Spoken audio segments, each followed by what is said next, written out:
কি ভাবছেন জ্যাকলিন কার সাথে কথা বলছে? জি, এটাই সেই প্রেমিক মুকেশ চন্দ্রশেখর, যিনি কোটি টাকার আর্থিক দুর্নীতির মামলায় সংশোধনাগারে গিয়েছিলেন। তবে এবার 200 কোটি টাকার আর্থিক জালিয়াতি মামলায় অভিযুক্ত সুকেশকে জামিন দিয়েছে দিল্লির একটি আদালত। সংশোধনাগারে থেকেও প্রেমে কোনো ভাটা পড়েনি সুকেশ জ্যাকলিনের। সেখান থেকেই প্রেয়সী জ্যাকুলিনের সঙ্গে প্রেমের বার্তা পাঠাতেন তিনি, পাশাপাশি দামি উপহারও।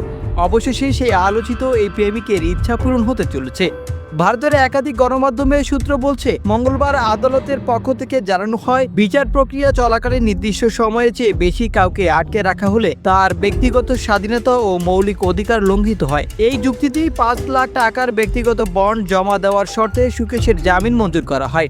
তবে জামিন পেলেও এখনই কারাগার থেকে মুক্তি মিলছে না সুকেশের। তার বিরুদ্ধে বিভিন্ন স্থানে মোট 31টি ফৌজদারি মামলা রয়েছে, যার মধ্যে 16টি মামলা জামিন পেলেও এখনও 5টি মামলার বিচার ও আটক আদেশ বহাল রয়েছে।